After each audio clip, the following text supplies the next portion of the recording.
For the vast majority of people, there would be a notion that there isn't much of a correlation between type 1 diabetes and football, but that is incorrect. For one professional player, this is very much the case. Plymouth Argyle defender Niall Canavan was diagnosed with type 1 back on the 14th of January 2019 and has been treating the condition ever since.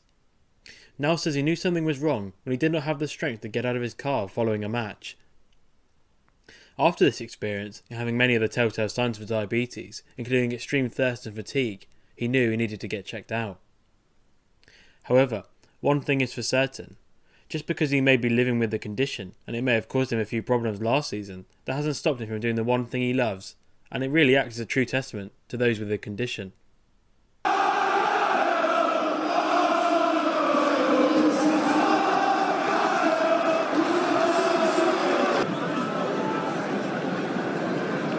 Last year was terrible. To be totally honest.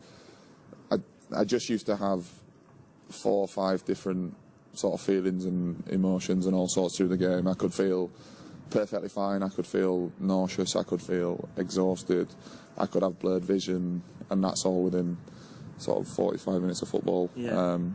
And then half time would normally come around, and usually that's when I'd start feeling all right again. So it would be when the insulin start working and bring my sugars back down. And then it became another problem going back out because it'd all start again. So it was a bit of a roller coaster last year.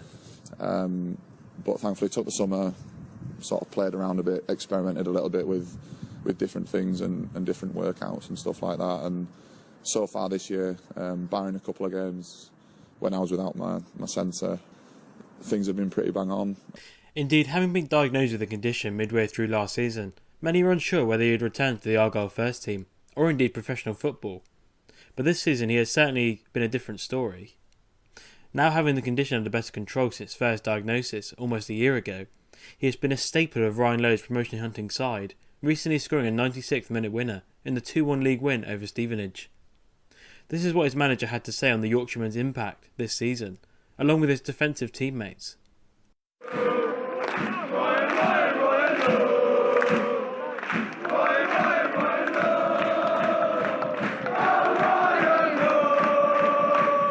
He's been excellent for us, and for a guy who didn't play many games last season and probably coming for a bit of unfair criticism. I think he's been a breath of fresh air.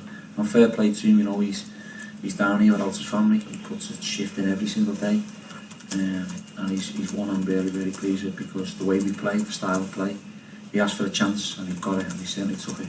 And he has obviously type 1 diabetes, which he handles well. Every time I see him, he's putting a bloody needle in his stomach or something.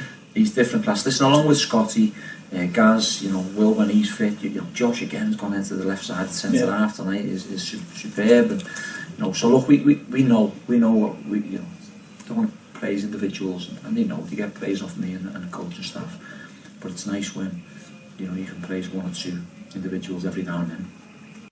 Around 10% of people who have diabetes in the UK have type 1 of the condition. It's nothing to do with diet or lifestyle, it just happens. When you have type 1 diabetes, your body attacks the insulin producing cells in your pancreas, so you are unable to produce any insulin at all. Type 1 can be treated by regular, daily insulin injections by either pen or pump, which controls the blood glucose levels in the body. These levels also have to be closely monitored using a blood glucose testing device several times a day. Canavan does admit this came as a bit of a learning curve initially, but along with the help of others, was something he got to grips with. Like I said, the summer was a great opportunity just because you don't have the stress of you training for the game, and you know, everything's about performance. So I had time to go and try different things, different foods, different sort of routines of taking insulin, or you know, finding out which different foods react differently with different amounts of insulin. Like it's all about carb counting, Well, yeah, and I've been to see specialists, and they've said that I'm too early on to do carb counting, so I'm still sort of trial and error. So still in the honeymoon period, I suppose. Yeah. You said you were diagnosed in January, is that right? Yeah, so the honeymoon period, they've now told me for like an athlete or an active person could last up to 4 years. Really? All right. I sort of hope it does, and then again I hope it doesn't, because I'd get too comfortable within that, and then if it took 4 years and then I started to change again, I'm not sure that would be the easiest thing to deal with. It's still not certain why some people like Niall get type 1 diabetes and others don't, or why the immune system of someone with type 1 attacks the cells that produce insulin.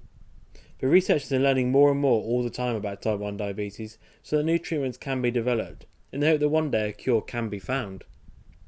For someone like Niall, it's proof that, although the condition cannot be cured as of 2020, it can be managed, and it doesn't stop you from achieving your aspirations.